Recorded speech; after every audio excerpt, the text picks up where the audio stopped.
Today, we're gonna make a roast chicken.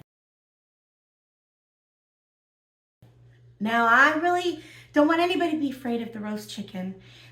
It's your friend. Making a roast chicken is the easiest kind of chicken to make. It's easier than dealing with even chicken breast sometimes, I think, because you set it and forget it. And you can do this in a crock pot or any other way that you want, but I just use my oven. As a person who's trying to eat a lot of protein, I do eat a lot of chicken. And you don't ever need to buy a rotisserie chicken again, I promise you. Okay, so here we go. And this is all the ingredients. It's not very much.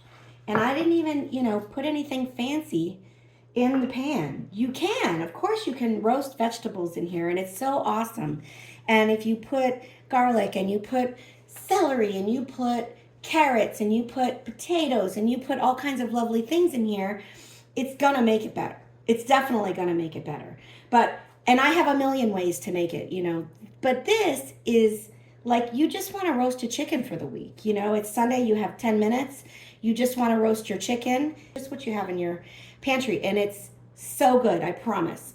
Also, a lot of other people, they'll use butter, compound butter, or they'll use olive oil on their chicken. And all of that is really good too. But, I try not to add fat where it doesn't need to be. Just because I do have to track it. If I'm adding a stick of butter to this, I have to track that somehow. And so I just don't. Here we go.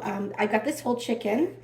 I'm just patting it dry because it's just better when it's dry. And I even kind of get in the inside there, get it nice and dry.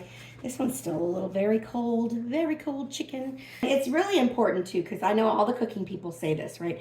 One hand that's clean, one chicken hand. So I'm trying to do that. I open up all of my things here. Both hands are still clean so that I have all of that going on. So I'm just gonna start with salting my chicken, and I'm just gonna pick the guy up, salt him, and I'm gonna salt him inside and outside. And I'm gonna salt him right in the pan that I'm using to cook him in, because yeah. And I have to turn him over, make sure you get those thighs and those wings, Like I said, this guy's a little frozen, but he's gonna cook a long time. And I'm really experienced overcooking a chicken. I mean, sure, if you let it go for 4 hours, you're gonna overcook it. But then I don't think, if you go an extra half an hour, it's gonna hurt anything. It's just gonna make the chicken a little more sumptuous. So, and I love the way that the pan has all the seasoning in the bottom, because I'm just going to rub the bottom all around in that. So that was just salt and pepper, easy peasy. And then I just have a little bit of onion powder, right? Little onion powder, flip them over. Little onion powder, flip them over. And I have a little garlic powder. Give him a wake up garlic powder. Okay, there we go. And I flip them over, and then I flip them over. And then I have a little paprika, and you can use smoked paprika. I use that sometimes. This is just regular paprika, because today I'm not feeling the smoky vibes.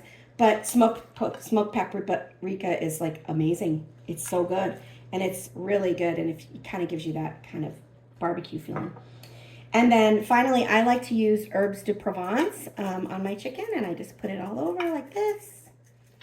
Like this, okay, so now he's all seasoned up. Let's get him going here. Let's get all this back on the chicken. Let's make sure he's good.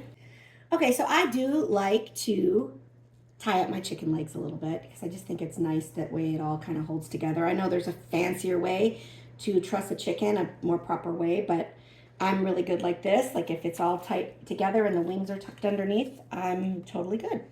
So there's my little chicken ready to go into the oven. And I'm just gonna set my oven. My oven was preheated actually to 350. And I'm just gonna put this chicken in the oven just like this. Nothing fancy, nothing in it. No white wine, no olive oil, no butter, no nothing. Just like this.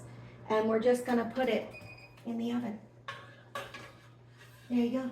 Nighty night, buddy. And sometimes I like to turn my oven on, because sometimes I like to walk by and see what's cooking. Okay, it's been about 45 minutes. Let's check on our guy here. It's looking pretty good, but you can see he's definitely not cooked yet. Not at all. I just rotated him a little bit.